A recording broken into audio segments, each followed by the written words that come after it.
Muis, Ambassador Haji Muhammad Alami Musa, Chief Executive of Muis, Haji Ahmad Abdul Razak Marika, and Deputy Chief Executive, Dr. Al-Bakri Ahmad. We also welcome our guest speaker, Associate Professor Jonathan Brown, Al-Walid bin Talal Chair of Islamic Civilization at Georgetown University and Director of the Al-Walid bin Talal Center for Muslim-Christian Understanding. President of Muis, Ambassador Haji Muhammad Alami Musa, Chief Executive of Muis, Haji Abdul Razak Marika, Deputy Chief Executive of Muis, Dr. Al-Bakri Ahmad, our eminent speaker, Associate Professor Jonathan Brown, distinguished guests, ladies and gentlemen. I begin with greetings of peace and a very good evening to all. Assalamu alaikum wa rahmatullahi wa barakatuh. My name is Tuti Raihana, and I warmly welcome you to Muis Academy's public lecture entitled Islam and Diversity, Lessons from Muhammad's Compassionate Life. Muis Academy is the research and education arm of the Islamic Religious Council of Singapore.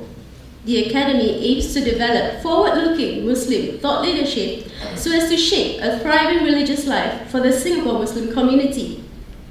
Over the past few years, Muis Academy has embarked on a journey in developing a public discourse series to nurture critical conversations on the role of Islam and Muslims and their positive contributions to the modern world. The themes we are focusing on this year are Islam and diversity in the age of deglobalization, as well as developments in Islamic thought, rethinking traditions, and reform. Tonight, we are very honored to have with us Associate Professor Jonathan Brown, an internationally renowned scholar of Islamic studies, and he will shed light on lessons from Prophet Muhammad's life of compassion and love for all humanity. The chairperson tonight is Deputy Director of Capacity Building and Interfaith Engagement and Vice Dean, Muis Academy, Dr. Muhammad Hanan Hassan. Without further ado, I would like to invite Dr. Hanan on stage.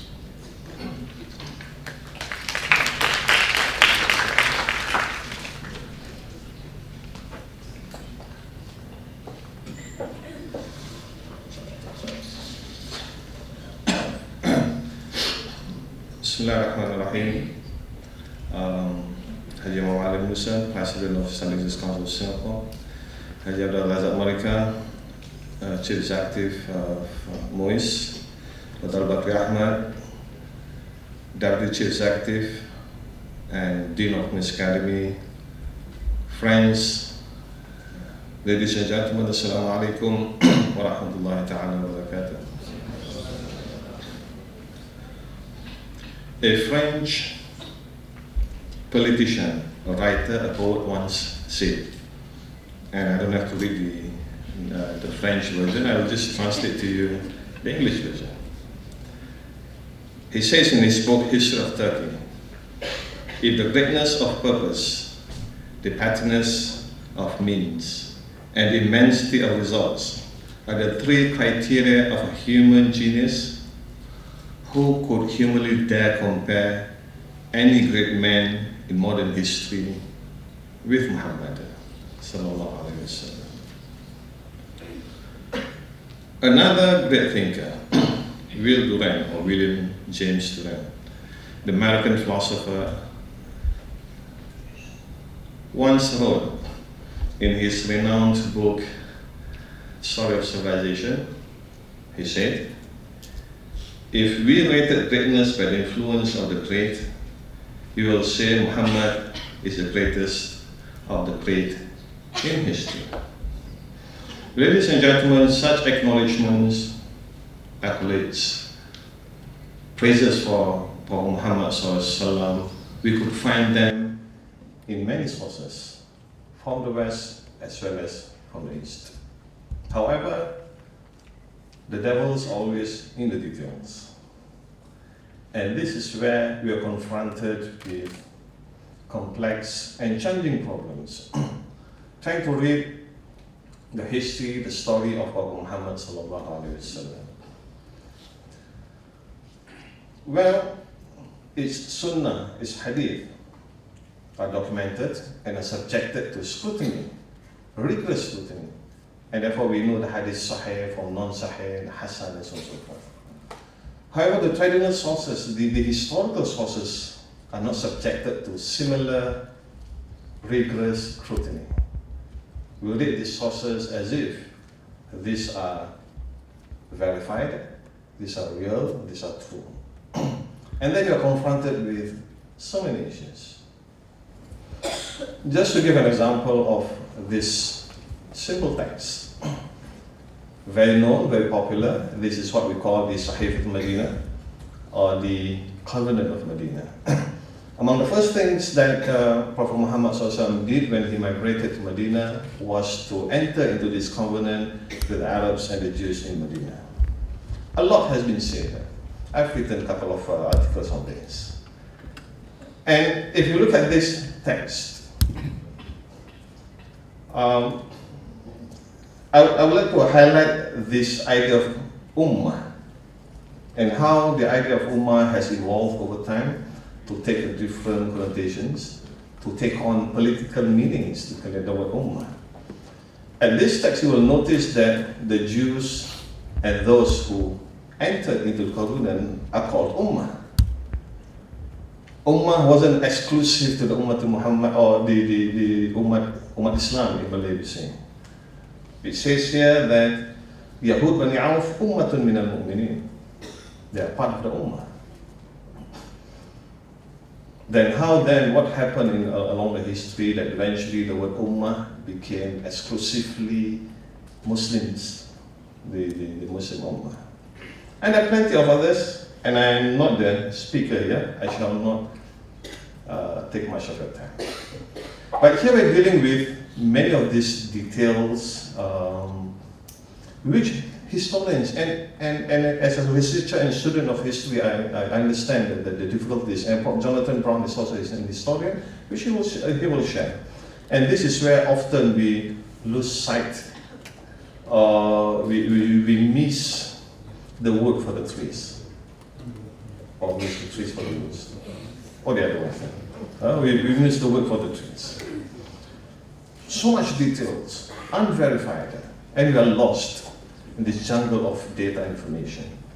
And again, you are reminded by Will Durant, again in this book, Age of Faith, he said, the historian always oversimplifies and hastily selects a manageable minority of facts and faces out of a crowd of souls and events whose multitudinous complexity he can never quite embrace or comprehend.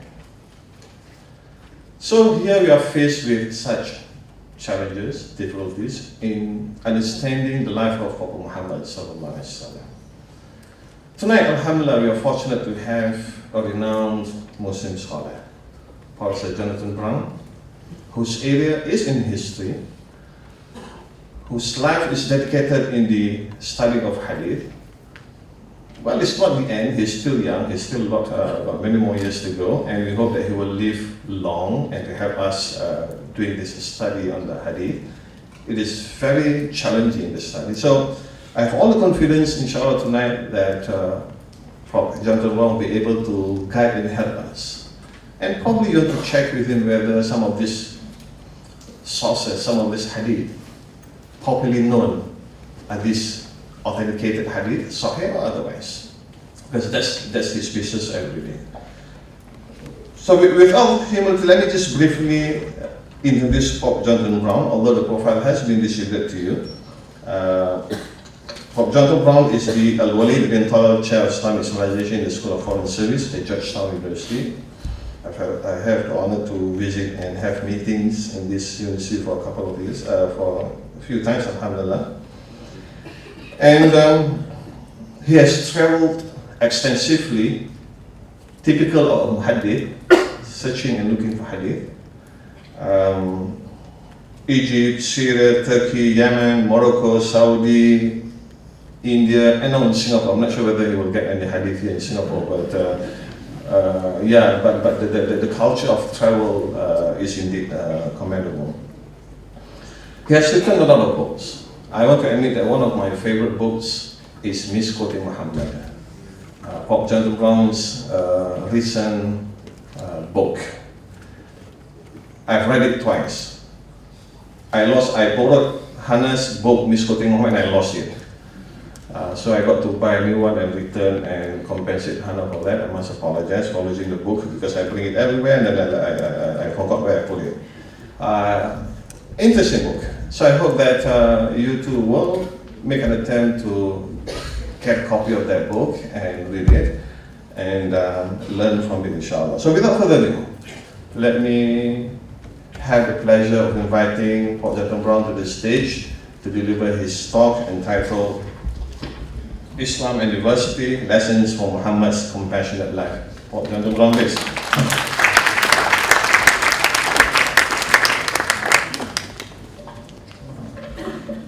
Okay. Phone, passport, don't let me forget this. Pen, wallet. I just can't say having things in my pocket.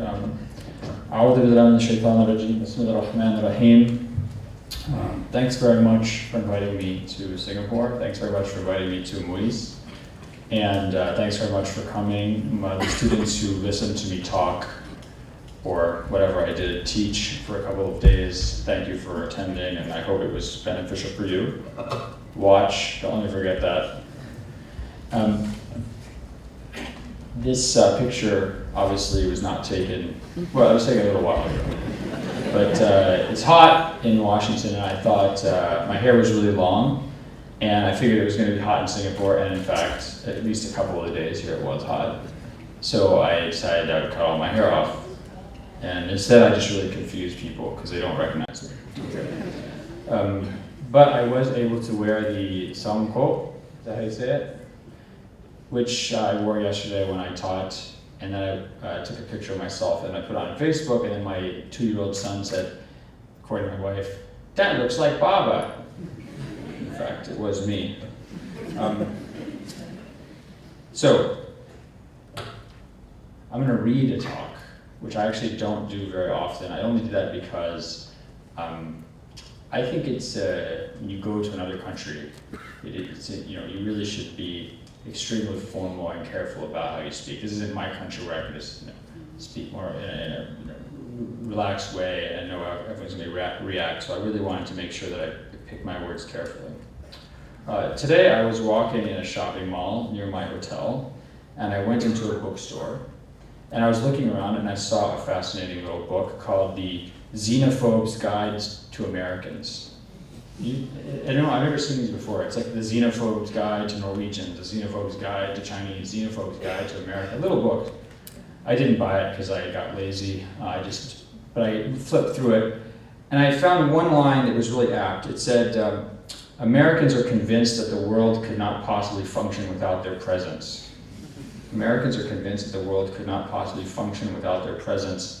And I took this to mean that Americans are always assuming that people want them to offer advice. And although I am American, I've traveled enough and been humbled enough by others to realize that my advice is not always wanted, and it's often not very good. But the fact before us is that I've been asked to give this speech on the lessons from Muhammad's compassionate life, so I've got to say something. You might wonder why I've started out talking about advice when the topic is a historical one, but my distinguished host actually preempted my point, which just means that, great minds think alike, or average minds think alike, I don't know, we can discuss this later. The answer is simple. Why am I talking about advice when we're talking about history? The answer is simple. Before I studied Arabic, my first major in college was Russian. My dad's family comes from Russia, at least part of it. And I haven't spoken Russian for a while, but there's a saying, a Russian saying from Soviet times, "Urasi ne предсказуемая прошлое," which you all understand, obviously. That means Russia has an unpredictable past. Russia has an unpredictable past. Of course, the irony is, right, the past is not unpredictable. The past has already happened. It's the future that's unpredictable. Why is this? This is not just true for Russia. This is true in general for all pasts everywhere. The past is unpredictable not because it's not set in stone or because it can't be known. The past is unpredictable because it's vast. The past is unpredictable because it is vast. It is a boundless sea of diversity from which any image can be conjured, any picture painted, any message delivered. To quote one of my favorite movies, Big Trouble in Little China. Has anyone ever seen this movie? Anybody? I'm just curious. Big Trouble in Little China. Yes. Big Trouble in Little China. This Chinese sage says, in China we have Taoism, Buddhism, Confucianism. It's kind of like we take what we want and leave the rest. It's kind of like your American salad bar. Right? So the past is like a salad bar. You pick what you want, when you want. When we speak about the past, we are making choices, and we make those choices with something specific in mind. When we speak about the past, we are invoking it, we are using it as an argument for the present and for how the future should be shaped. So it's best to be honest about what we're doing. It's best to be honest about what I'm doing. I'm an American Muslim, so I'll speak as an American Muslim. And I'll speak mostly about, mainly about the past with an eye to my own country. You can choose what you find useful from what I say and leave out what you find useless or, even worse, boring. In my country today, one of the problems with being in a hotel away from my family is I actually have time to watch TV. I have the news on, and I get really depressed. In my country today, compassion is in short supply, and in no place more so than in politics. In fact, no place more so than in the White House itself. Indeed, that house seems to be overflowing with the total opposite of compassion, namely rancor and vindictiveness. The motto of Donald Trump and his family is loyalty. And what loyalty means to him is that anyone who has disagreed with him, questioned him, competed with him, or worst of all, publicly damaged his immense but fragile ego, these people can expect no compassion at all. A teenage girl who asked him a question at a campaign event, she asked him if he was a friend to women. She was subjected to a mass Twitter attack led by the soon-to-be president, a teenage girl. As we speak, Trump's Attorney General, former Senator Jeff Sessions, is being attacked by the president and his supporters for daring to take the basic ethical step of recusing himself from an investigation, the investigation into Trump's alleged ties to Russia, instead of violating clear ethical norms by loyally obeying the president's desire for the investigation to be shut down. And just so you know this, Jeff Sessions is not exactly a widely respected moral person, okay? He's pretty much the most conservative senator he was, and he's basically wants the Confederacy to return. I mean, he's really a lot of Americans. So if he's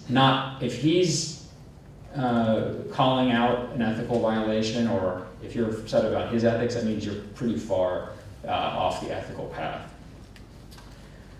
This conduct coming from the President of the United States is so disturbing and disappointing, not because it's an exceptional ethical failing, but because it's in fact an ordinary personal one.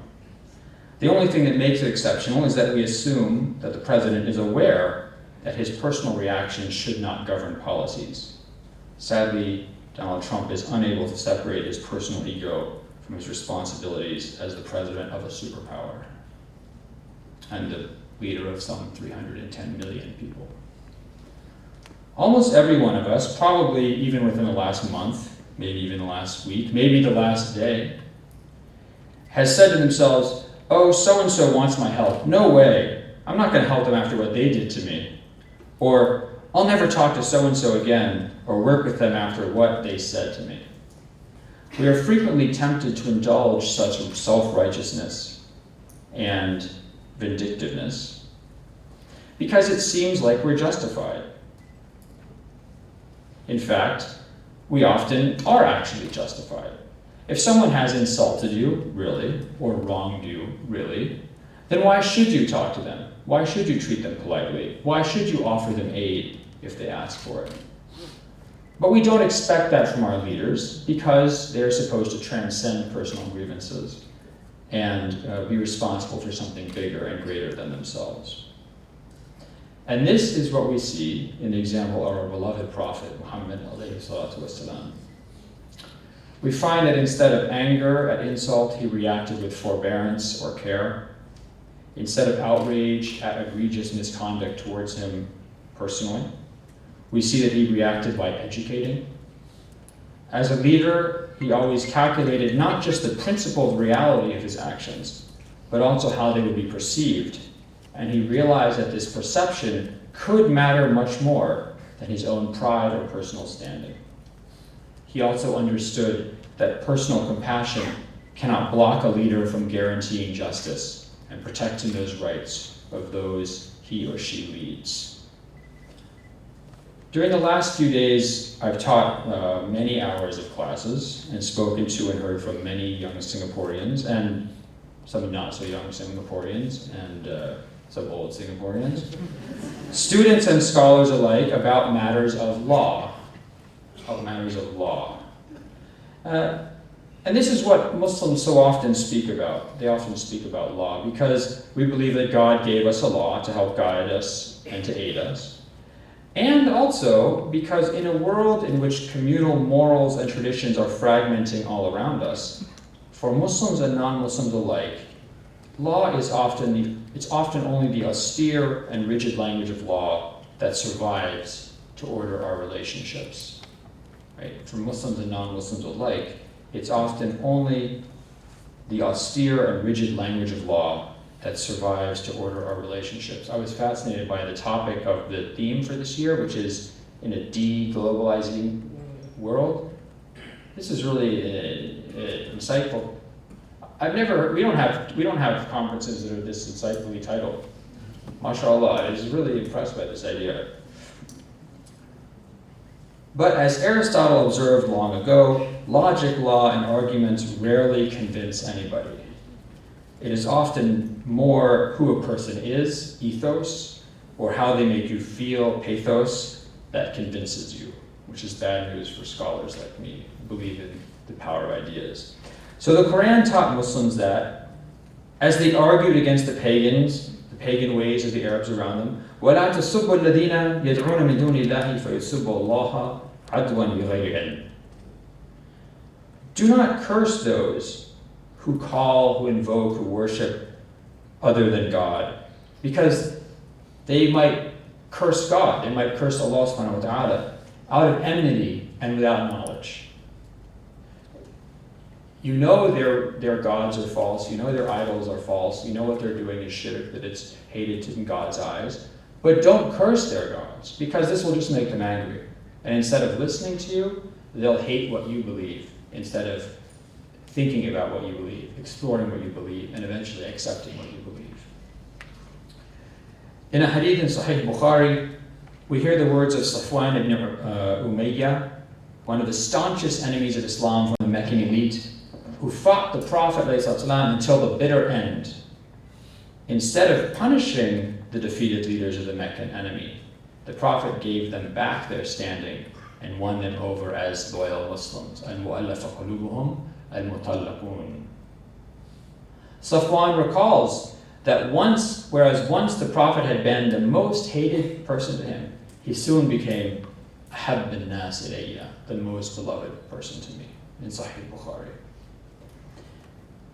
In a world in which, sounds like a movie introduction, in a time of war, in a world in which we see so much wrong around us and so much ignorance, our justified and often completely understandable outrage can lead us to forget that in our interactions with others, it is almost always better to educate than to punish.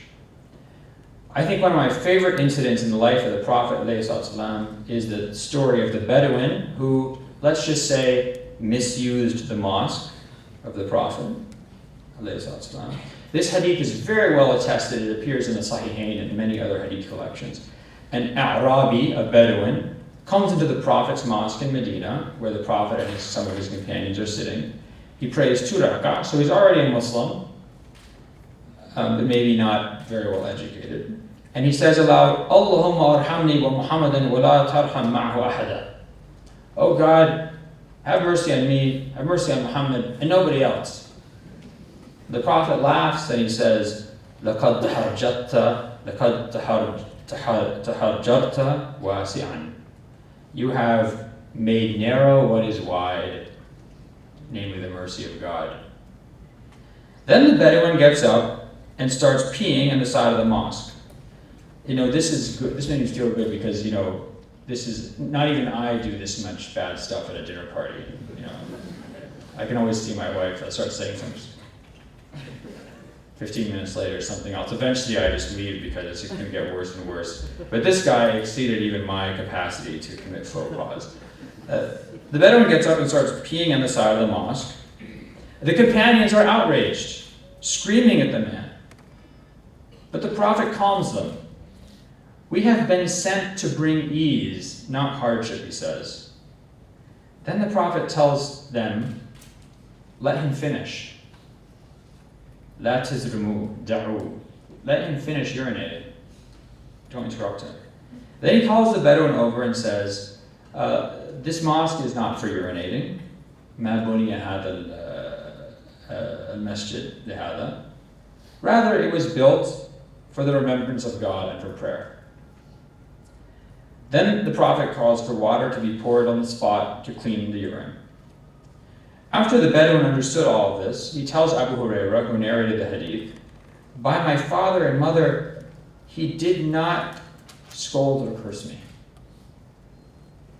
By my father and mother, he did not scold or curse me. So instead of anger, the Prophet chose to educate an ignorant person, and he won his immense respect and loyalty. How many of us, by the way, have failed such tests? I was really heartbroken the other day. I was in San Antonio, Texas, and a woman who was a convert to Islam told me that she brought another woman who just became Muslim and to do her shahada. And while she's doing the shahada, this sort of older Muslim lady started tapping her hands like this and pointing to the woman's fingernails and saying, basically, you can't have fingernail polish on. You can't have fingernail polish on. Man, imagine there's someone who's just becoming Muslim, right? We need to think about this. Think about stuff. It's easy to scold people. It's easy to scold people. And it makes you feel good because you know more than them and you're a better person than them. But it's not helping them. Maybe sometimes it does. Maybe sometimes you do have to scold your children. Maybe sometimes you do have to be angry at people. But how often does that just drive people away? It was not always easy for the Prophet ﷺ to transcend the personal reactions that all human beings have. In another hadith in Sahih Bukhari, after the Prophet ﷺ had apportioned out the spoils of a battle, one man complained to his friends privately. This apportioning was not done seeking the pleasure of God. This apportionment was not done to please God. When the Prophet heard this, someone told him this man had been saying this. The narrator of the hadith says, he grew angry such that I could see anger in his face. Then he said, may God bestow mercy on Moses, for he was afflicted by worse than this, and he was patient in adversity. So the Prophet hears another man privately telling people that the Prophet had not divided things fairly, he'd done so for some other reason, and this makes him so angry. But what does he do? He immediately remembers the example of Moses ﷺ, and how he'd been afflicted and tried by even worse from his community, and he had borne this with sabr. But we must not forget that compassion can be harmful and destructive if it undermines justice. Compassion that is unevenly and inequitably handed out becomes injustice and breeds resentment. So the Prophet famously said that even if his own daughter Fatima, even if she were caught stealing, he would punish her for theft. And when people in positions of authority react, they often do so in their official capacity, not out of personal grievance. So when the Prophet was adjudicating a dispute over water distribution between Zubair ibn al-Awwam, an early Muslim convert, and another Muslim, and he ruled in favor of Zubair ibn al-Awwam, a distant relative of his, the other man accused the Prophet of nepotism. Ibn Ammik Hada, is this your nephew, your cousin? He did this, I think, the Prophet did this, I think, not out of anger, the Prophet responded by increasing the amount of water he had awarded to Zubair. So he gave, instead of ruling in favor of Zubair and giving him a certain amount of water, gave him even more water. He did this, I think, not out of anger, but because the man had called into question the Prophet's basic commitment to justice in judgment, and he'd done so publicly. So he publicly undermined his capacity as a judge. So this is, we can imagine what we would have, at least in the United States, it's called contempt of court. Right? If you don't, you can criticize the judge's judgment outside of court, you can complain, you can appeal, et cetera. But in the court, to question the judge's judgment is not to personally insult the judge, it's to insult the very institution of justice and the reliability of getting that in a society. And sometimes it's not compassion, but a subtle understanding of the larger pieces in motion that led the Prophet to be merciful or punitive. It was the committed efforts of Ka'b ibn al-Ashraf to recruit people to go and fight the Muslims during their war with the Meccans. It was this, his efforts as a recruiter for the enemy, that led the Prophet to order a mission to have Ka'b ibn al-Ashraf killed. Sometimes people say he had him killed because he was insulting the Prophet. This is not accurate. And if you go back to Ibn Hajar al-Asqalani and many scholars, they say, no, Ka'b ibn al-Ashraf was an enemy combatant who was actually recruiting people to go and swear oaths that they were going to go and fight the Muslims in Medina. And when the Prophet decided not to punish an Arab sorcerer who had tried to cast a spell on him, and when he decided not to punish those hypocrites in Medina who were trying to undermine his leadership in the city, it was because the Prophet did not want to stir up further intertribal animosity, or for people to say, as he said, that Muhammad kills his companions. So he was aware of what the image would be, and what that would mean for the capacity to maintain the tribal alliances he was leading, both inside Medina and outside Medina, that he did not punish people who were attacking him and insulting him and undermining him. There is sadly, as far as I can see, little on the horizon suggests that we Muslims will not be confronted by even more ignorance about our religion, by even more misguided and unjustified hatred towards our community, and will be confronted with plenty of chances to act on our quite understandable rage. We will have many more chances to potentially act on our quite understandable rage. But we should remember the example of our Prophet ﷺ. Like him, this transcends the personal. To draw on American relationship jargon, it's not about you. It's not about me. We have a mission to educate and enlighten others, and we can't do so with books and facts and arguments alone, sadly. We need to take the higher path. We need to inspire people and draw them in with compassion and a desire to educate. I'll end with one final example from the life of the Prophet, ﷺ. Because realizing that you're serving a cause greater than your own pride, or a cause greater than getting your own rights or getting justice, this entails something else very important. It entails working with others who share the same objective, however much you or I or we disagree with them, and however valid the causes for that disagreement is. When negotiating the Treaty of Hudaybiyah, the Prophet's companions asked him what concessions he'd make with the enemies of Islam. And for any of you who don't know, that during the lengthy war between the Muslims in Medina and the Meccan enemies of Islam in Mecca, at a certain point they signed a treaty which was supposed to go for 10 years and would allow Muslims to go and perform pilgrimage in Mecca, and there would be other concessions on both sides in order to keep the peace. This is called the Treaty of Hudaybiyah. The Prophet replied, لا يسألوني خطة يعظمون فيه حرمات الله إلا أعطيتهم إياه. لا يسألوني خطة يعظمون فيها حرمات الله إلا أعطيتهم إياها. They will not ask me for anything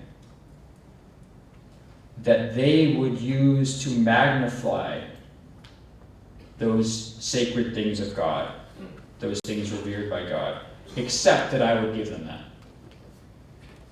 This is prophetic style of speech, translated into English stylistically. Anything they ask me for, if that thing glorifies God, I'll give it to them. And discussing this hadith, I really like to draw on one scholar who people don't quote a lot, or at least not in some parts of the world, Muhammad ibn Abdul Wahhab. Muhammad ibn Abdul Wahhab, the Central Arabian scholar who died in 1792 and the founder of what is sometimes called the Wahhabi movement. The reason I like to use him in discussing this hadith is, if you like Muhammad ibn Abdul Wahhab, you'll accept what I'm saying. And if you don't like him, you can't accuse him of being some kind of liberal softy, right? Who's trying to promote some kind of soft, fluffy, modernist Islam. So this is Muhammad ibn Abdul Wahhab speaking now. I'm going to quote him. He says, this hadith is proof that al-mushrikeen wa ahl al-fujur إذا طلبوا أمرا يعظمون به حرمة من حرمات الله أجيبوا إليه وإن منع غيره فيعنونه على تعظيم ما فيه حرمات الله لا على كفرهم وبغيهم ويمنعون مما سوى ذلك فمن التمس المعاونة على محبوب لله تعالى أجيب إلى ذلك كائنا من كان ما لم يترتب على ذلك المحبوب مبغوض لله أعظم منه. What does that mean? He says, this hadith is evidence that the polytheists, the pagans, and those sinful people, if they ask for something in which they are actually glorifying something revered by God, they should be given that thing. Even if you deny them other things, and even if they deny you other things. Give them that thing with which they glorify God.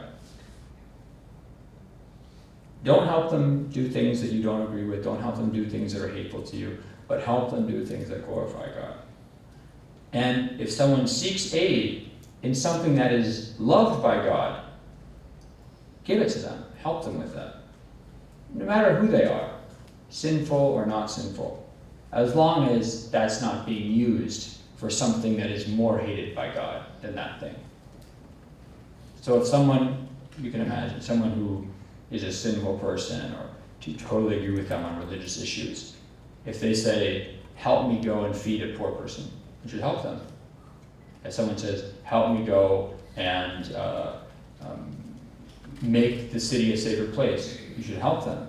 If someone says, help me go and fight for the right of the oppressed, you should help them.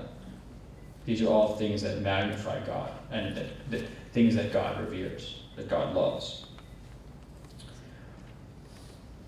Compromise is always tricky. Compromise is always tricky. And at least in the United States, the questions that face Muslims today, and that have faced Muslims in the recent past, are always questions of compromise.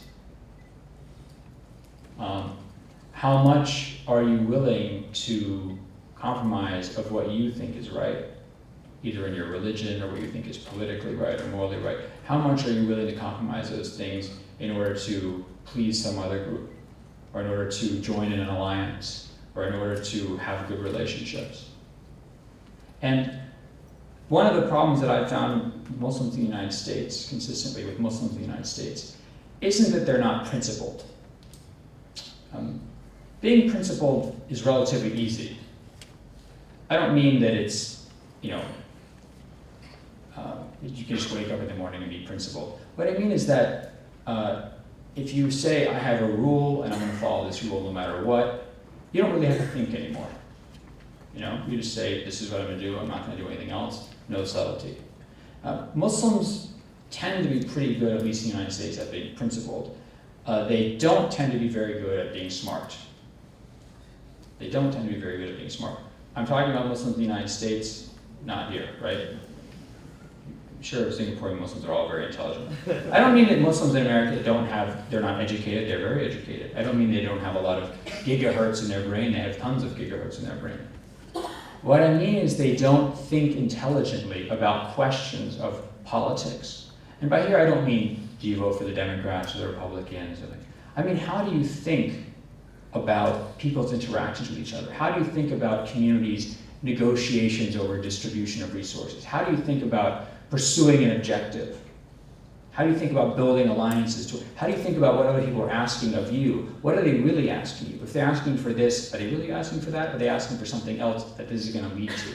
Thinking not just two-dimensionally, three-dimensionally. Thinking not just about right now, but what this could lead to in the future. What is it likely to lead to? What is it unlikely to lead to? And subhanAllah, what I find fascinating about the life of the Prophet, alayhi salam, is his incredible sophistication. His incredible sophistication about political thinking. And political thinking is not usually principled, not because politicians are unprincipled in America, a lot of them are, but because it's not about principles. We can say we want justice. We can say we want to help people. We can say we want to reduce crime. We can say we want to promote peace. We can say we want to promote, religious liberty or things like that. We can all agree on those things. How do you actually get to those things? How do you actually implement policies? How do you make choices between something you really want, something you sort of want? How do you prioritize? These are political choices. How do you fashion relationships? How do you build trust? These are political questions.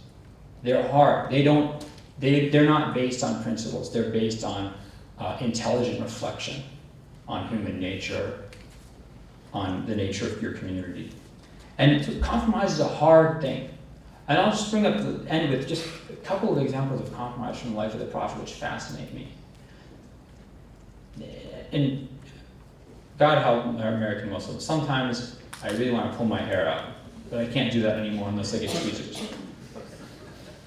Anything that comes up with American Muslims, anytime there's any question. For example, after the inauguration of our President Donald Trump, there's this prayer breakfast, national prayer breakfast.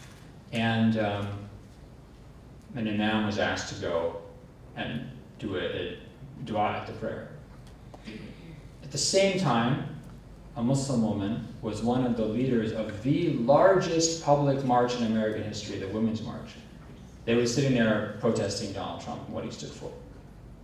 Now, it may have been the right thing for that imam to go to that mosque and do that prayer, or go to the prayer breakfast and do it. I actually don't think that's that big a deal. I mean, we could sit and disagree. Reasonable people could disagree about whether this was the right thing to do or not. What I find shocking was the explanation offered. And it's always the same thing with American Muslims. Even the Prophet talked to his enemies. Treaty of Hudaybiyah, even the Prophet talked to his enemies. That's the answer for everything? The Prophet talked to his enemies, so you can go and do something horrible and sell out something horribly. You justify that by saying the Prophet talked to his enemies. Or you can go and have a very sensible, effective, principled discussion with the group, and you also use the same excuse. This is unsubtle thinking. Let's look at how the Prophet talked to his enemies at Islam. Let's look at, when he goes to the Treaty of Hudaybiyah, his companions ask him, what would you give? What concessions would you make to the enemy? And he says, anything they want that magnifies those things revered by God, I will give them. There's one thing. Another thing. They're sitting there writing the document. Ali ibn Abi Talib is the Prophet's secretary. And he says, this is between Muhammad, the messenger of God, and the leaders of Quraysh. And the leaders of Quraysh say, no. Not messenger of God. We don't accept that. And you can imagine what bigger thing are Muslims asked to compromise than to say that Muhammad is not a messenger of God. This is part of our shahada. Of course, he would never compromise on this. No, he immediately compromised. Why? Let's think intelligently. His opponents don't think he's a messenger of God. He's not compromising on this claim with those people who do think he's a messenger. He's compromising with people who already reject that idea. why insist on it? It gains nothing in the document. It means nothing to them. But then let's look at another instance in which the Prophet is offered an alliance toward the end of his career. Musaylama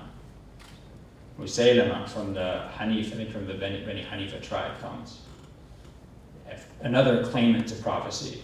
He says he's the prophet. He comes, this is in Sahih Bukhari. He comes to Medina and he meets the Prophet.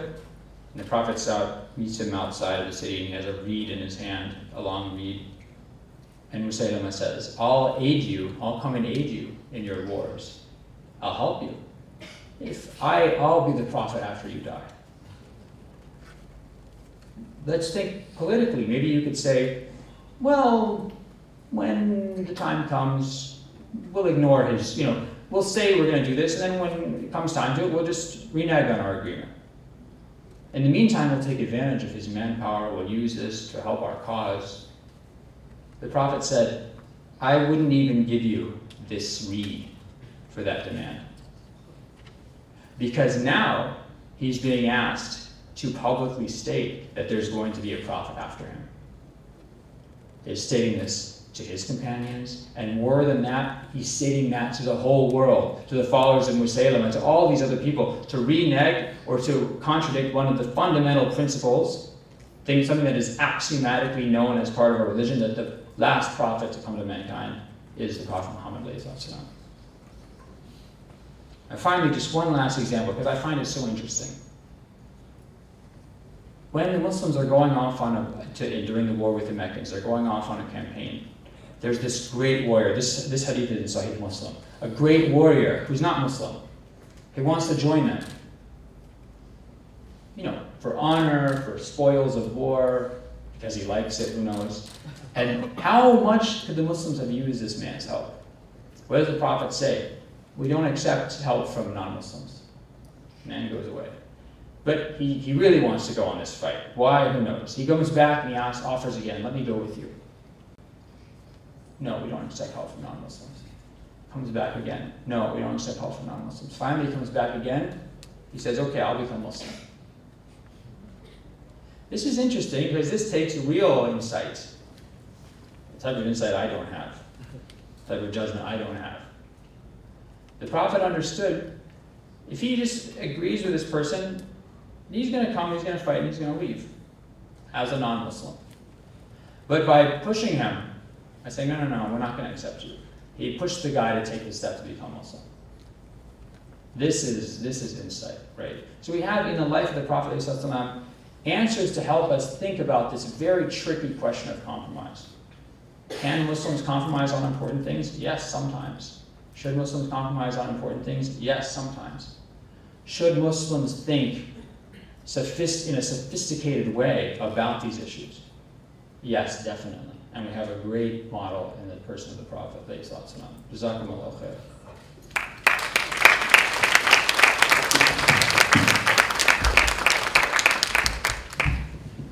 I guess I'm supposed to answer questions? Yeah, you may go. Oh, okay. No, I got everything here. Passport, phone, watch. Thank you very much for John Mount. Brief, but yes, succinct, and examples given are just few of the many examples. And I thought the concluding remark is very apt, it's very important.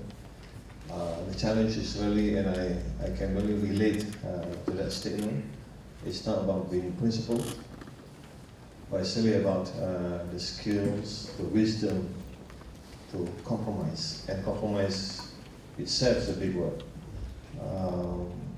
And it takes really a great deal of wisdom and insight.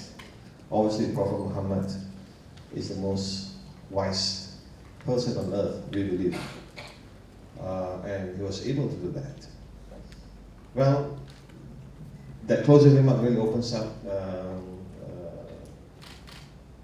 for discussions. So you're most welcome to come forward to the aisle. We've got microphones here. My colleagues around will hand you the microphone. If I can collect a few questions, 3 questions at one go, that will save some time. So can I invite first participants to have any question, comment? What happened yesterday? Oh, someone's ready? Yeah, I saw Huda. Huda, please, can you please hand the mic to Huda? She's in the middle of that. It's very difficult for her to leave the seat.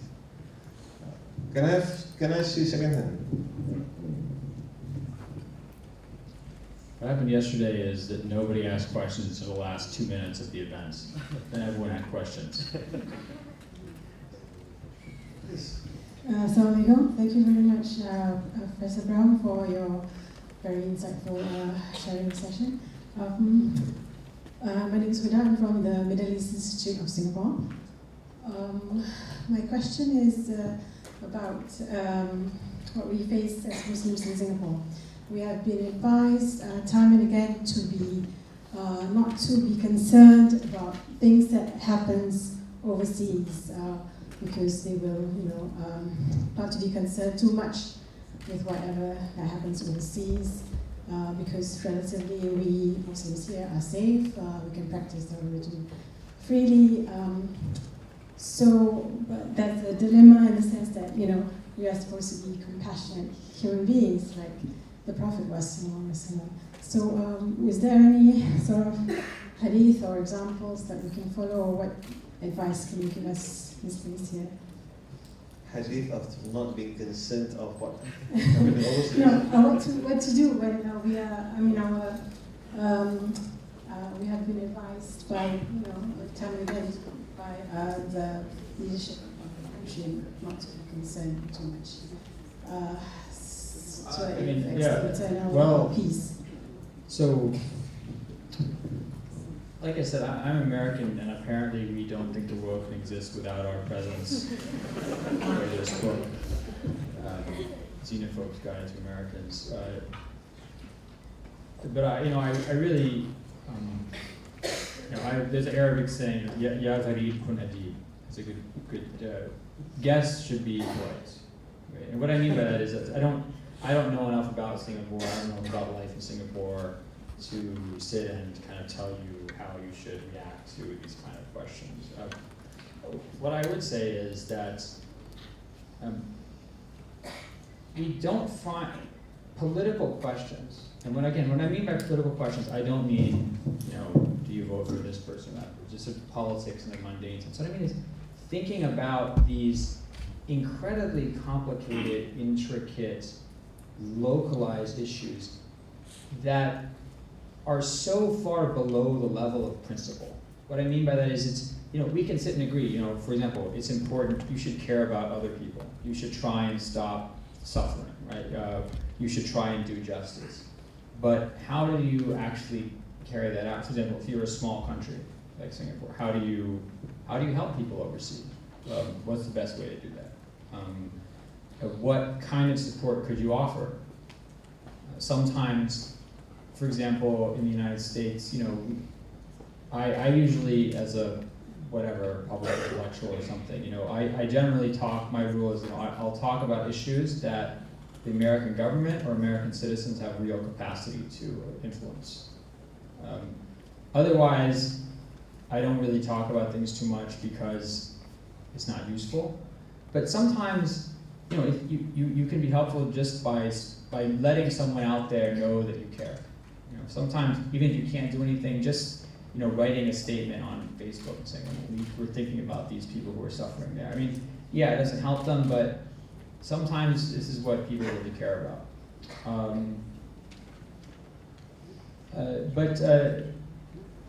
It's hard to know. How do you help people abroad? This is something in the United States our country does a lot of harm, more than it helps some. It does a lot of harm, and so for Americans it's kind of easy, right? You sort of go and try and do your best to convince people not to support a certain policy. Don't send bombs here, don't bomb that, don't shoot that. Other countries have a much different role in the world, and I don't know exactly what the best way for a Singaporean to aid other people is. Is there any particular hadith pertaining to that? I mean, not that I know of, but then again, I mean, I'm just I'm a professor. I'm not half of them also. I mean, some people memorize hundreds of thousands of hadith. But I mean, I would just say that sometimes I think we look to the wrong place, right? So if there's a question of, how do I deal with, let's say, this neighborhood council meeting about whether or not we're going to get a certain kind of storm drain or something. I mean, there's not going to be a hadith that has information. This is am I going to, let's say there's there's an example in the United States, right? So, or here, this is a great example. It's happened just today. For the past several years, let's say decade, right? The group that has consistently supported Muslims and the rights of Muslims to be included, to not be discriminated against, to not suffer at the hands of law enforcement, has been gay rights groups, consistently. A lot of Muslims are really uncomfortable with that. They're not comfortable with working with these groups for obvious reasons.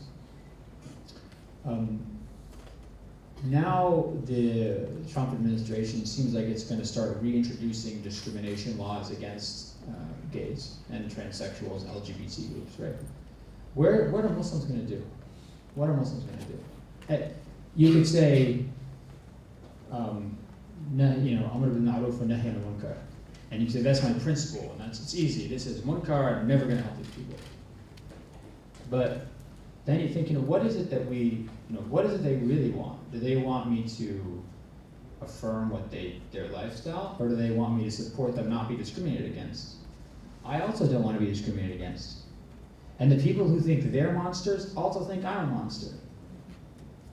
So we have common cause, we have common objective. They don't ask me to agree with what they do. I don't ask them to believe in my religion. We're like people in a lifeboat who need to row. And I'm not going to say, I'm not going to row because you're gay. I'm not going to say, I'm not going to row because you're Muslim. So this is a perfect example. This kind of stuff just happened today. Muslims are now going to be in a position in the United States to ask themselves this question. We're going to be asked, are you going to support us against being LGBT groups, against discrimination? And this is going to be a big debate, no doubt, amongst American Muslims. Thank you, Professor. I see a hand out there, yes? Assalamu alaikum. Mohammed Sanan from the School of International Studies. Regarding your quote on Aristotle, where you said that people are more, they're convinced not by logic but by emotional appeal. My question over there is that, for example, you write for the Yaqeen Institute. I've read one of your articles, and it's really long, but it's a really good read, and a lot of people should ideally read these sort of articles to get the truth out. But the problem is that no one's going to be convinced because a lot of people don't take the time out to read such long articles in general, right? And how do people try to inform the public? For example, in the age where Islamophobes generally pull out a lot of misinformation against Islam, right? And it's all over the internet and stuff like that. Considering the Prophet's life, because he said that I was blessed with comprehensive speech, how do we balance between bringing out logical things, but then at the same time not making it so long and boring that people don't like what you're saying? So you're saying what I write is long and boring. I'll answer your question, but actually I just want to say something because I'm afraid that I don't want to create a false impression. So you might be sitting there saying, oh, Professor Brown, he's just a super, liberal guy, he's telling us to do all the super liberals. In the United States, other Muslims are always saying how uncompromising I am.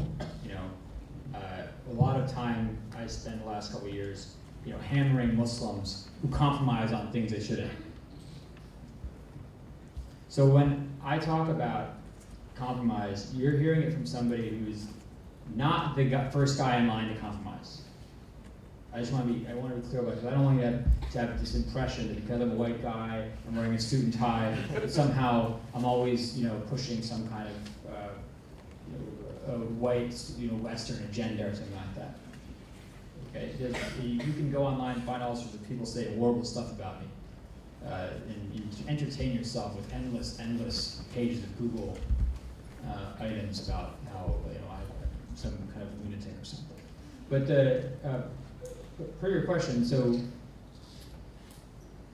obviously I think argument works, and I think it's important. It works for some people, and it's important to have, because let's say there's 100 people, 200 people in this room, okay?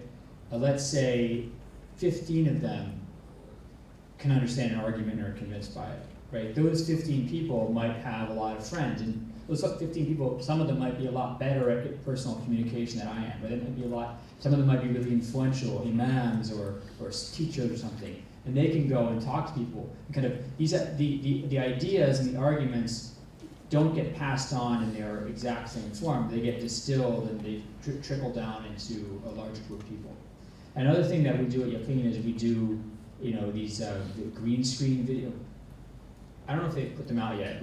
I've done a bunch of them. It's really hard. You stand in front of this green screen. You have to look really charming and speak clearly and not make any mistakes. And they have all sorts of cartoon stuff happening behind you to take an 8,000-word article and make it into 30-second video. Right?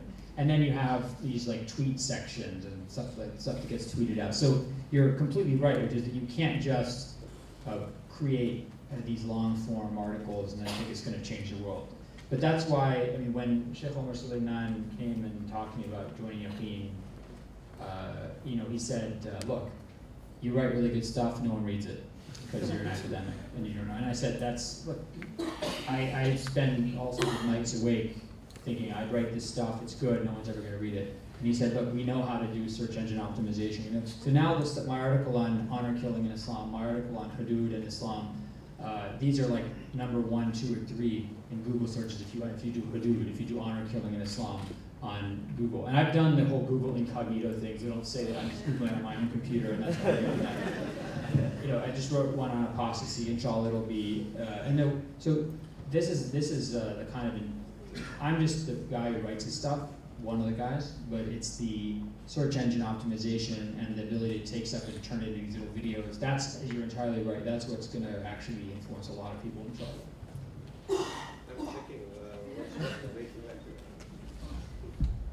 I don't see whether to find the ship. Which one?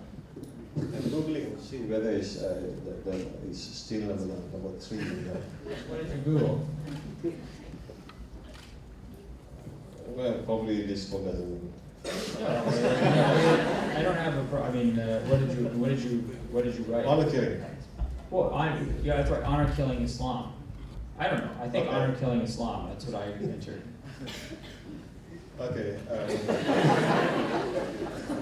It's number 1. Look at this. It's number 1. Down there. It's number 1. No, okay, well, now you entered. Okay, no. While Rob checks the Google whether I see a hand. Rahmas, yes. Okay, Bismillah. Yes, okay. Just 2 short questions. Number 1 is, what's to prevent people, especially in this age, right? Of social media? Can you speak louder, Sheikh? Okay. Yeah. It's number 2, honor killing Islam. You should have at least pretended. Thank God I was just vindicated. I interrupted you. Sorry. 2 short questions. Number 1 is in this social media age, right? People are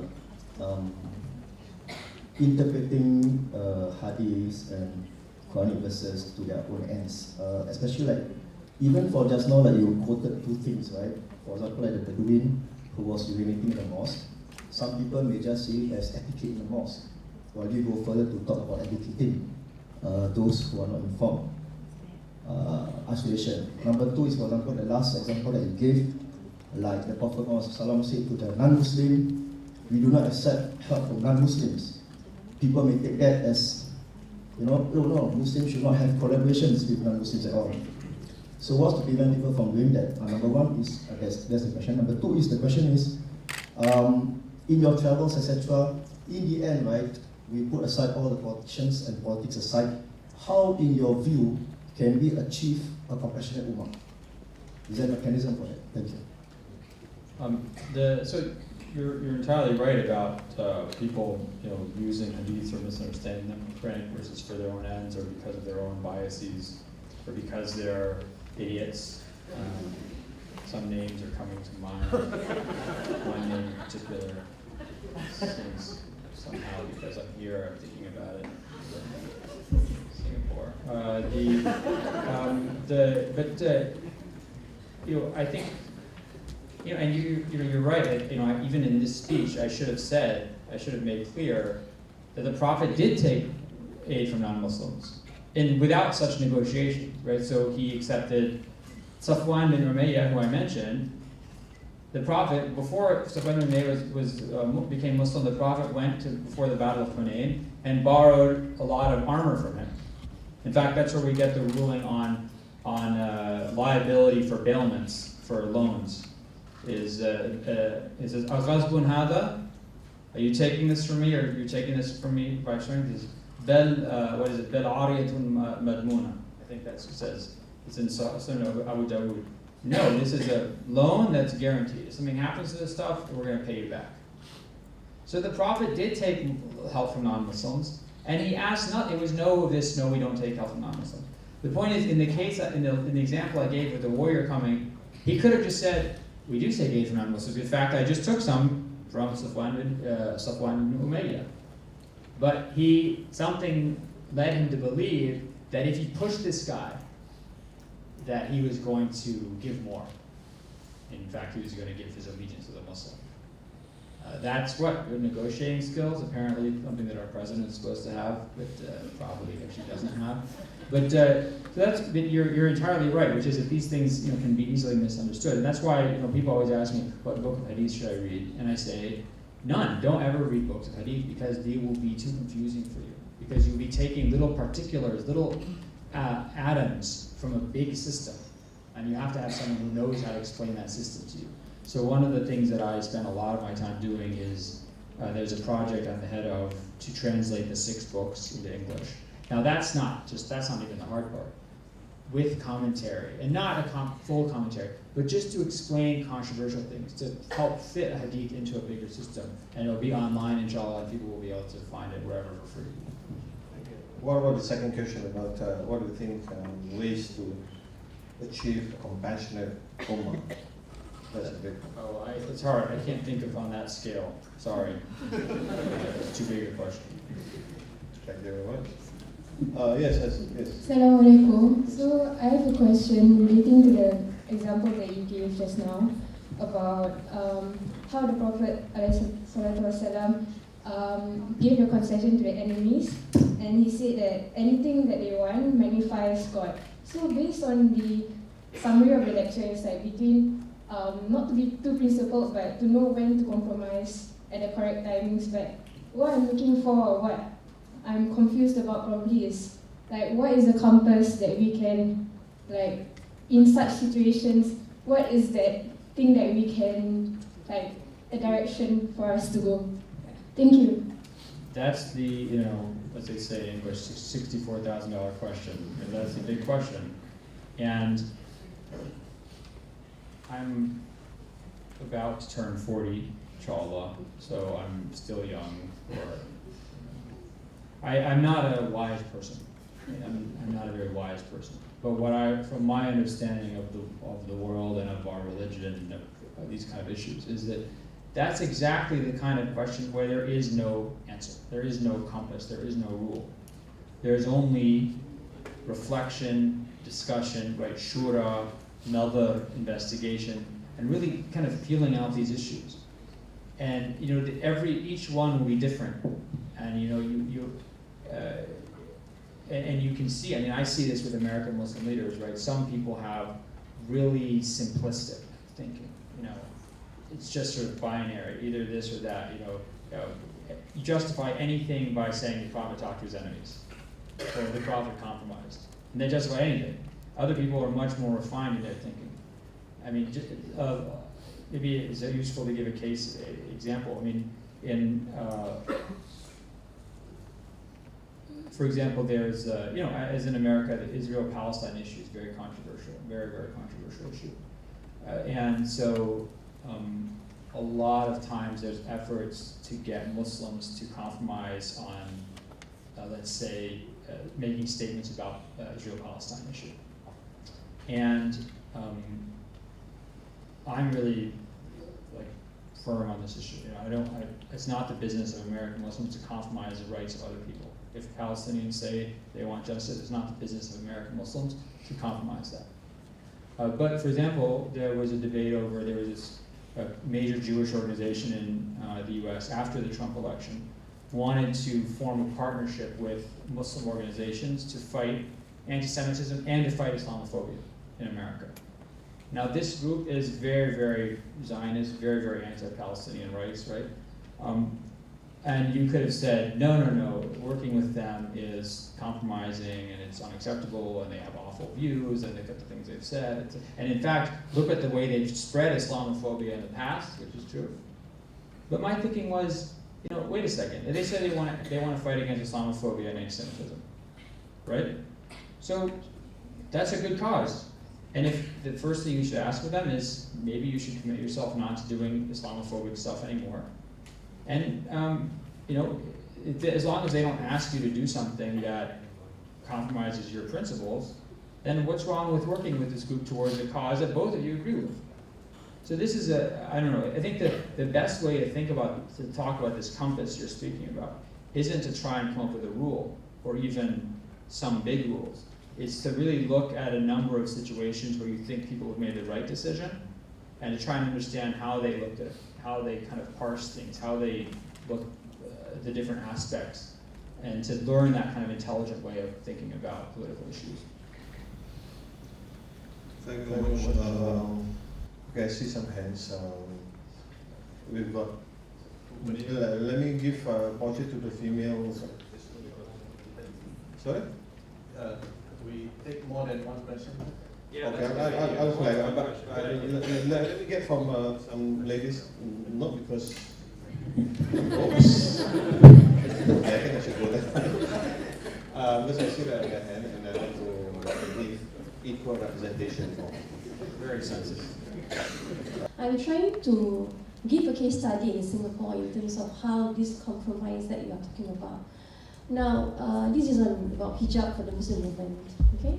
For the past 2 decades, I would say, close to 2 decades, I think our Muslims have been trying to kind of,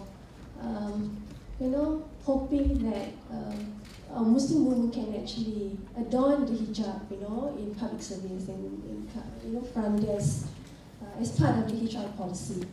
But I think until now, the answer is still no from the government as part of public policy.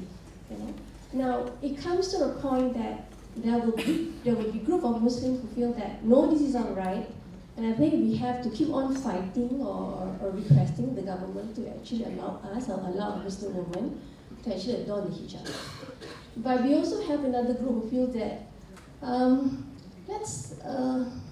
we do not know when this thing will finally, there's no timeline in terms of how the Muslim will be able to give this opportunity.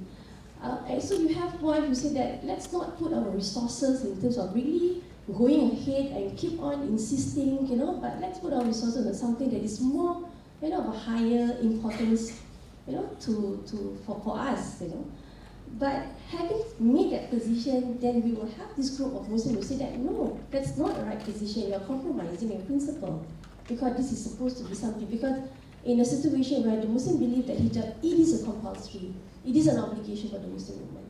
So how is the compromise here? Thank you very much. I see that as a tough question for Prof. Jonathan Brown because this is a policy issue and Prof. Jonathan may not be apprised of some of the constituent elements for him to make any informed advice, notwithstanding if when Prof. Jonathan makes or gives a response to that, please bear in mind that he doesn't live here in Singapore, which is as I repeatedly say, and he may not have the full picture of the issue to provide an informed advice, but we can still consider that. Notwithstanding, yeah, inshallah, we'll get. Khalid, there's one here, Yes, please. Assalamualaikum. My name is Abu Bakar Siddiq, and to put my question in context, I'm a young person. In fact, I'm very young, 18 years old. I might be the youngest person in this auditorium. So my question is, how can Muslim youths exemplify compassion? How can Muslim youths exemplify compassion in their daily lives? Okay, thank you. He's young, probably he's youngest 18, he's still schooling, so he's asking a question, how can a Muslim exemplify? Yeah. Okay, I'll take the third one, Wali. What was that? I can't see. Oh, okay. I'll get back to you, Wali, the next one. Assalamualaikum. My name is Iman. I just came back from America. I was staying in Chicago for a few years. So I could relate whatever you said about my PhD rights, supporting Muslim groups, about Donald Trump being, the way he is. And I just want to say, so I could relate to whatever you just said, because I experienced it myself. And so I feel for the Muslims there, I agree with you that they need to be more intelligent. Because for my own opinion, I don't think they should be out there protesting, to Donald Trump. That's just my opinion. And okay, so my question to you is, Professor, you studied the Hadith. Who was your main influence and why? Thank you, Iman. So what do you want to respond? Yeah, I mean, I agree with exactly what Anand said. Not because I'm trying not to offend anybody or something like that, but just, I mean, really, these kind of things can really differ based on specific laws, right? The United States is very different from other European countries. But actually, this is so I'll just talk about this from an American perspective. And of course, let me say from the beginning, I'm a man, and I don't bear any of these, the consequences. My wife wears hijab, and I don't think I would have the courage to wear hijab if I were a Muslim woman in the United States. Let me just say that, I don't think I'd have the chops. So I'll offer my thinking from an American perspective because we have the exact same issue, right? The difference is that you don't, there's the employer has to accommodate religious observance, provided it's not unduly burdensome to that employer. This is effectively the American legal reasoning and the precedent and the current state of the law on this issue. So recently, about a year and a half ago, there was a big victory in the Supreme Court case where a Muslim woman sued Abercrombie and Fitch because they had not hired her because she wears hijab. And the person basically said, we're not hiring you because you wear hijab, right? So it is not unduly burdensome for Abercrombie and Fitch to have someone in their store wearing hijab. And now, in fact, stores like that want to have someone wearing hijab because now Muslims are cool, part of the resistance and all this stuff. So Muslims are cool now because Donald Trump hates them. But I think the core of the question could be applied to a lot of issues, which is this a little thing, and therefore let's compromise on this little thing and focus on the big things, or is this little thing really important, so let's not compromise on it? I think it really depends on what that little thing is. And so, for example, shaking hands with the opposite sex. This is just my opinion. I'm as an American Muslim, right? So there is disagreement. It's, especially in the Hanbali school, you have opinions on women who are, let's say, working in the market and stuff like that, are able to touch the hands of men and things like that. And these were rulings for what we're seeing as kind of lower class laborer women, not the elite women that a lot of the fiqh was talking about. And now we're basically all, in effect, because we're all engaged in commercial life. We all have school and working and things like that. We're all like these people now. So, on this type of issue, if you have the capacity in your tradition, you have the thinking to make these compromises, and you realize how let's say in the United States, if you don't shake hands with someone, it really confuses them. And in theory, right, you could say, well, this gives me an opportunity to tell them about Islam, and I'm a Muslim, and we don't believe in the agenda, and I can do da'wah to the person. But you have to think about, realistically, how often is that going to happen versus the person just getting offended, and versus people really not wanting to give you that kind of time, and not wanting to have you around for that. Right? So there are other things, for example, I don't drink alcohol.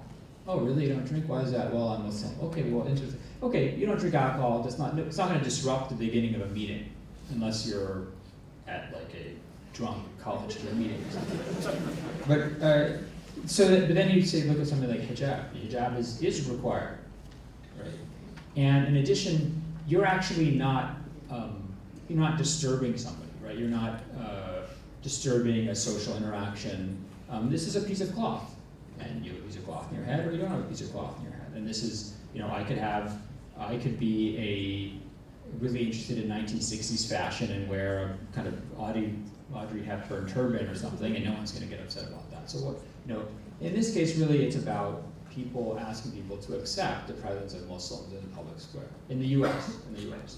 Then you have to ask yourself the question: okay, so what kind of leverage do Muslims have in the U.S.? We're a tiny minority. Let's say I refuse to work for you if you don't let me wear a hijab. Okay, fine, don't work for me, I don't care. There's only like 10 of you anyway. Not going to affect it. There's no ability to boycott. So in the United States, it's really not a kind of economic force. It's really relying on the freedom of religion and the body of law and the constitutional guarantees for exercise of religion. Other countries might not have that kind of law, but maybe the Muslim population is larger and they can have other influence. Well,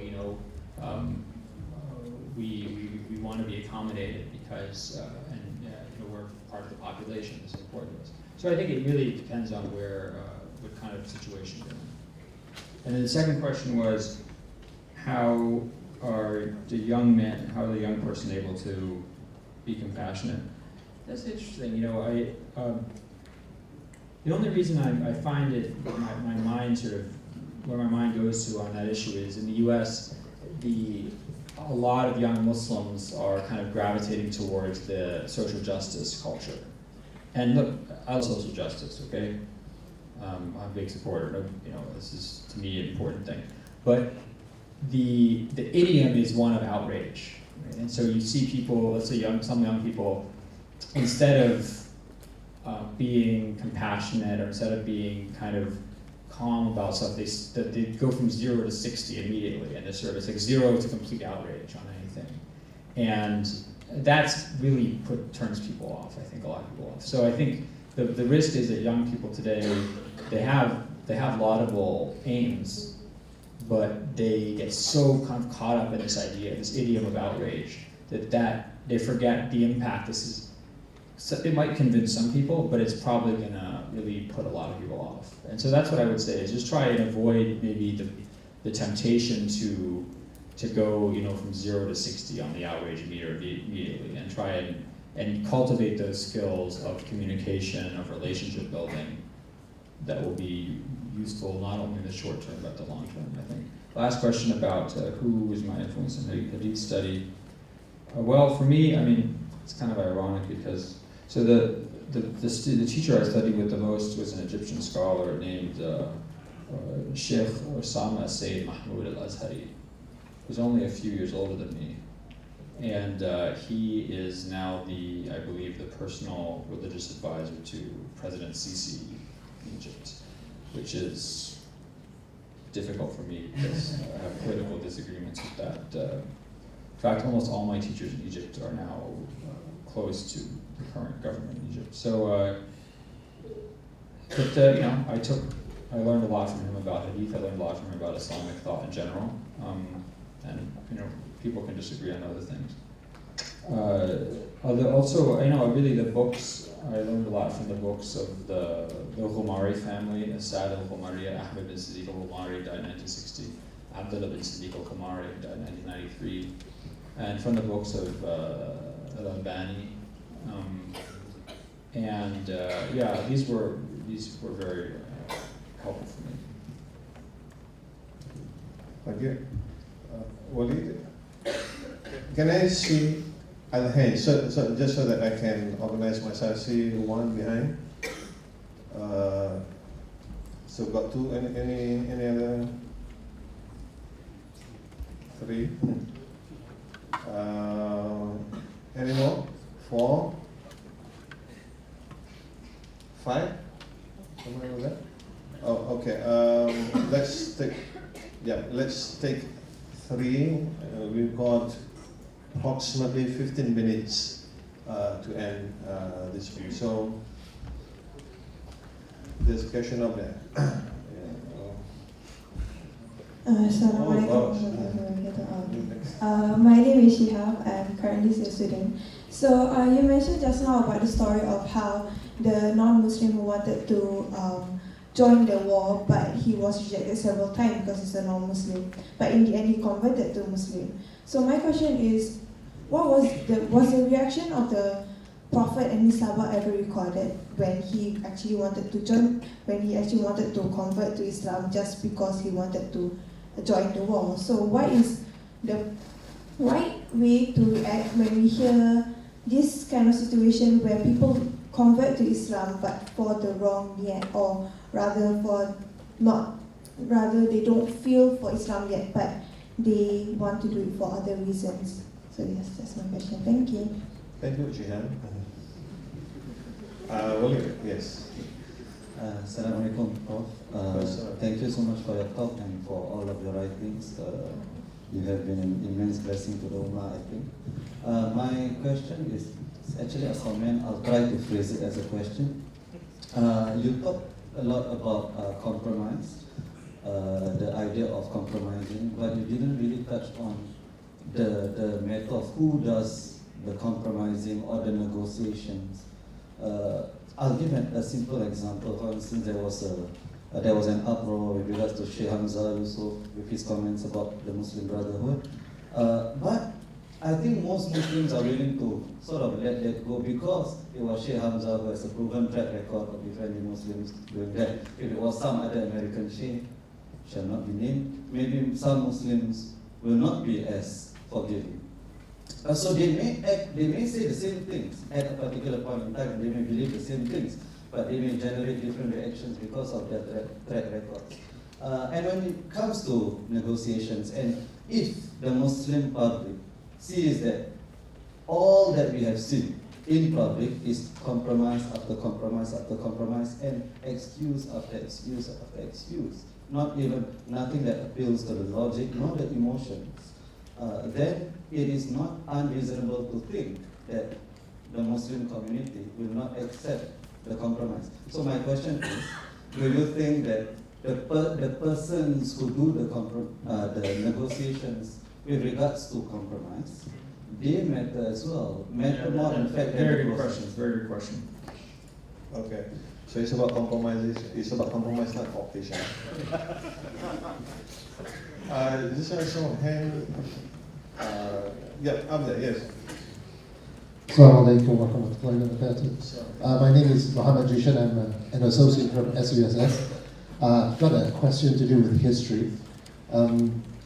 You mentioned earlier that, about what I at least understood as a Nietzschean idea of history, being critical, the critical version of history, selecting things that can be of benefit to us and advantageous to the Ummah. I was curious about how we can use, say, the Ottoman Empire history of the Seljuks and so on and so forth, the great history of Islamic civilizations, and how we can use that through the Hadith and the Quran, and to help us understand the situation we are in right now. That's the first part. And the second part, quickly, is the issue of urf or culture that's specific to regions. How will that actually influence the idea of compromise? Thank you.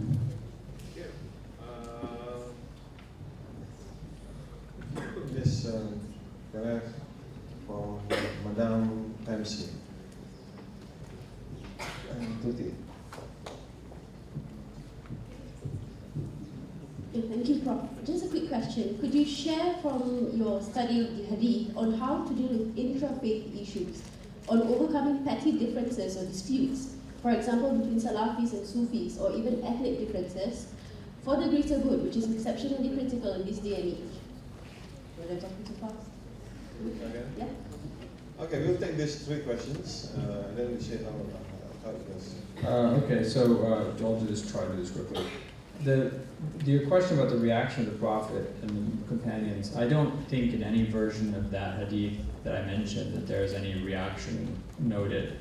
But I would say that your question is a very dangerous question.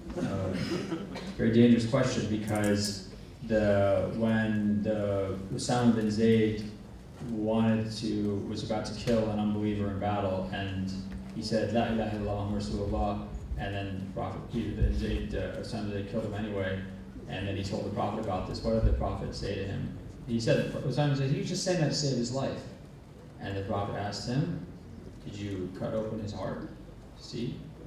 So the bottom line is that, especially the early, the Ahl al-Sufra, for example, a lot of the early Muslim converts were basically, for all evident purposes, poor people who did it for the food. I mean, that's what we might say today. We might say that this guy did it for the money, this guy did it for that. But as far as I understand our tradition, we do not look into people's intentions. That's the principle is,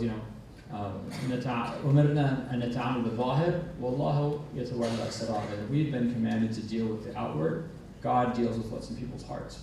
If someone says they're Muslim, then we believe them until they're not Muslim, right? And so certainly we can try and cultivate proper intention in our hearts. We can try and encourage other people to have the proper intention in their hearts. But things get really dicey when you start saying this guy became Muslim for the wrong reason. Let's say he did become Muslim to make money, but then 5 minutes later, God put inspiration in his heart to serve God for higher purposes. Maybe he learned that a day later, or 2 weeks later, or a month later. Do we want to sort of forego or foreclose that possibility because we've decided their initial decision was not done for the proper reason, in our opinion? This question about who negotiates is a great question, and I see kind of 2 aspects or 2 facets of it. One is really just the sort of there's the whole only Nixon can go to China example we use in the U.S., which is if you're a career anti-communist and then you go and talk to communists, no one's going to say you've become a softie. And so I think that's we have to be aware of that. If somebody can build up credibility on a question, and then that credibility can protect them against the accusation that they're compromising or that they're not sincere. Someone can. I remember one time I gave a lecture at a mosque, and I talked actually about order and custom and all this stuff, and I gave lots of examples. And then the imam, who was Egyptian American, came up to me and said, I could never have said any of that. I'm so happy you said that. And I said, what are you talking about? He's like, well, you're a white guy. I said, I don't understand. He's like, well, you can say, you can criticize, American culture. You can criticize liberalism, all this stuff. I can't do that. I'll get called like a terrorist or something. So people have different, if I said, look, I don't give talks about hijab. Because if I give talks about hijab, you know what's going to happen to me? There's going to be I'm going to be swinging on some flagpole or something in little pieces, right? Women talk about that issue. So people can talk about certain things, and people should talk about certain things. Other people can't and shouldn't. But the other thing you brought up, which I think is extremely important, is the issue of trust. A lot of the issue of the relationship between a community and, let's say, a government hinges on how much trust that community has in its leaders. If you have people who have a long history in that community, of serving that community, of being part of that community, of understanding its concerns, understanding its differences, its disagreements internally, and people trust that leader can then go and negotiate and deal with things, and people are going to give that person a lot of charity and a lot of credit. If is a Muslim who's just become a professional Muslim in order to get paid because the US government is now giving all these grants to do countering violent extremism, and this person has no history in the Muslim community and they're just doing this to make a buck, that person's not going to have any credibility in the Muslim community, right? And is going to be justifiably criticized for that. So I think you could have two people doing exactly the same thing, making exactly the same compromise, and one person, people would say, look, we trust this person, we know they're not doing it for their own benefit, we know they're doing it with the best intentions. We might disagree with them, some of us, but we'll at least have a discussion and we'll take their opinion seriously. Other people who don't have that trust and that capital, that social capital, are not going to have that trust from the community. The question about what we can learn about history, I think what we can learn from history is what I find interesting, because I'm very interested in history of law, right, is to see how much, where were those lines, where were the red lines in the past? Where did ulama or judges say to a ruler or government or to a popular movement, no, we're not going to compromise on this, or no, this is where we're going to draw the line? Where were they going to be flexible? How much discretion did they give to a government? And that I find very interesting, because it's a lot of times what you see is very different from what you'd expect. And I think that's extremely useful. I recently wrote an article on apostasy that deals with this, talking about this is something that people usually, in my opinion, people usually think is just a hard and fast law, like a hudud law. But if you look not only in the life of the Prophet, but in the companions and the successors and in Muslim states throughout history, what you see is this issue of how you deal with apostasy is essentially a policy decision. What is going to be in the best interest given our objectives, right? Then urf and compromise. I mean, that's one of the major, the five qawa'id al-kubra, the five great maxims of legal law one is that al-'ada muhakkama, or another version, 'ada muhakkima. Custom is probative. Custom is empowered.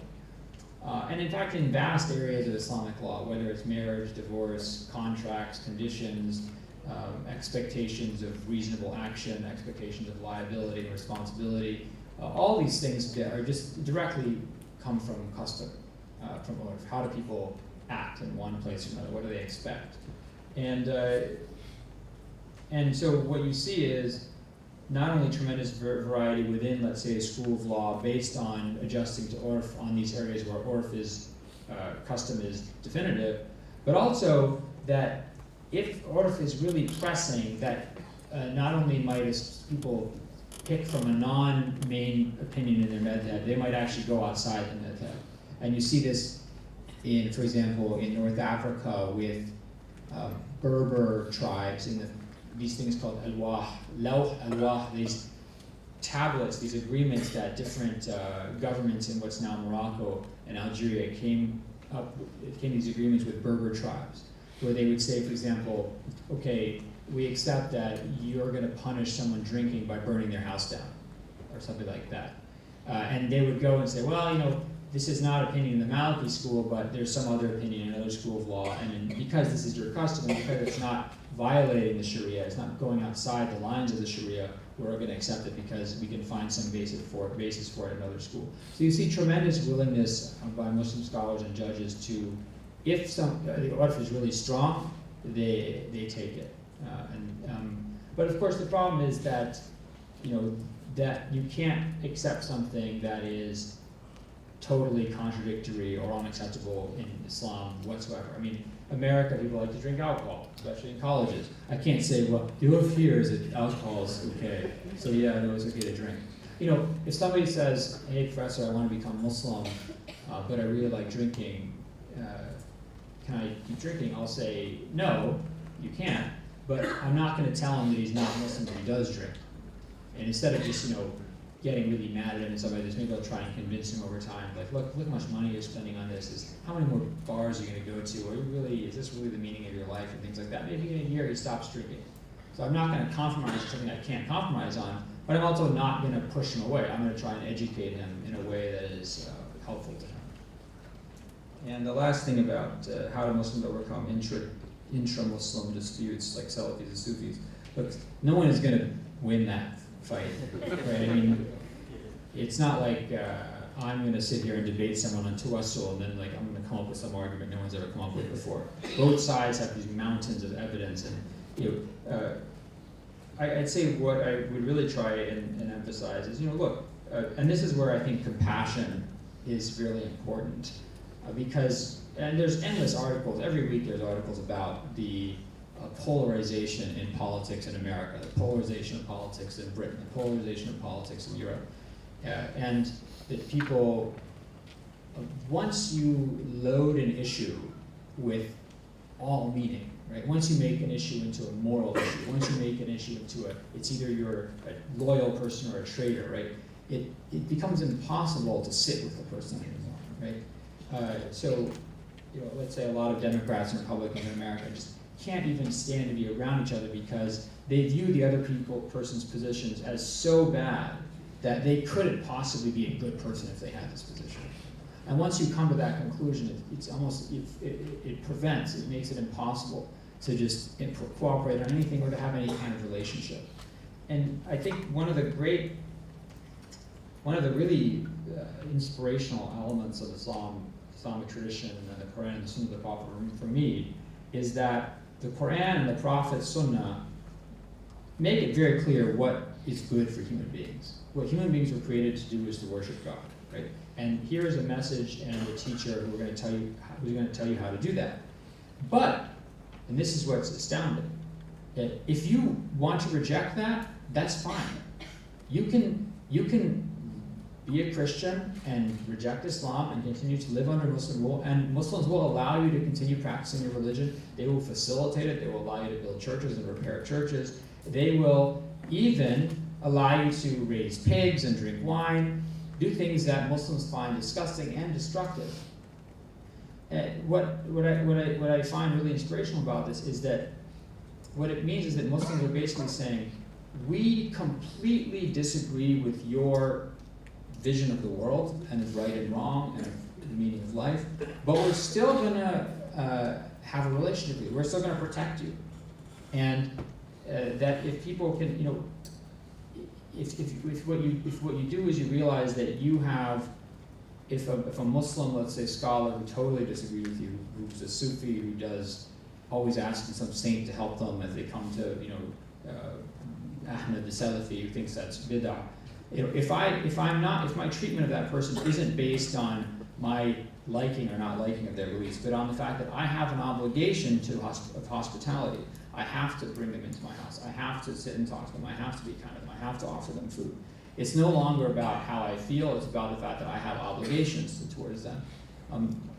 Taking things, in a more formalistic sense and saying, we have obligations to treat each other in a decent way that are not a function of whether we think someone else is right or wrong. Then you have some capacity to maintain relationships and dialogue. If you just say that, someone's entire existence and their total worth in this world is based on whether or not I agree with them or not, and there's no other structure that underlies that, then you aren't going to have a possibility for dialogue and agreement, and potential agreement. Thank you very much. Just a brief comment. I cannot, but just make a brief comment. I think knowledge does play a great deal here in trying to appreciate diversity, trying to appreciate the others. Often it is our ignorance of the others, our ignorance of the huge possibilities and options provided before us. So much so we are focusing only at a small area. So knowledge does play a role, but I also think that, and I cannot emphasize enough, the importance of the idea of rahmah and mercy. We need to talk about it more, especially in light of the increasingly diverse Singapore Muslim community in the world.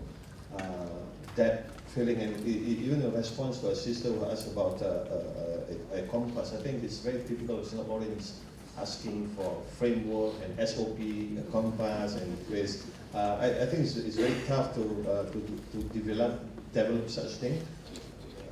But the hadith that said, "Fastafti qalbak," I thought is very profound. and therefore we need to really develop qalbak, your heart, your conscience, for you to be able to make that decision. Eventually you may err or you may make a mistake, but no, it's something out of that conscious. Unfortunately, Prof. Jonathan Brown has a flight to catch tonight. Has a long journey, 20 hours, 25 hours journey back to BC. He has a flight to catch. We'll go straight to the airport from Muis. But who knows, with all my comments that I might be back, you might have to take me back in.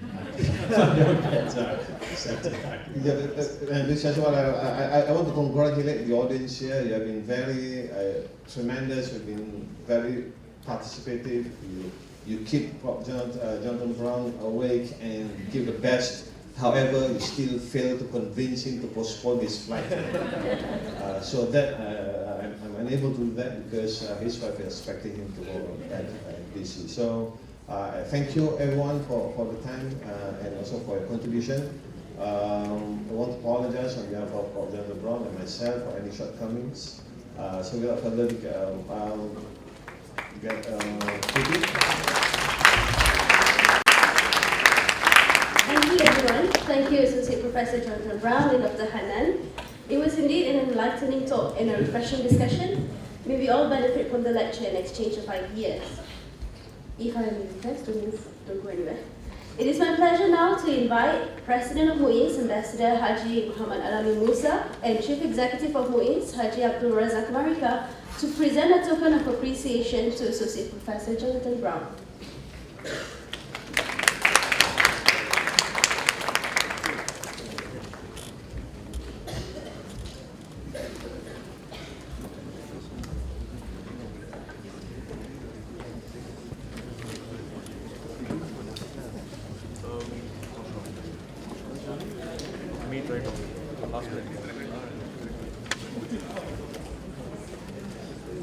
We are presenting Dr. Brown with an orchid plate representing Singapore's national flower, the Vanda Miss Joachim. This hybrid cultivar was chosen as our national flower, particularly for its vibrant colors, hardiness, resilience, qualities reflecting the Singapore spirit.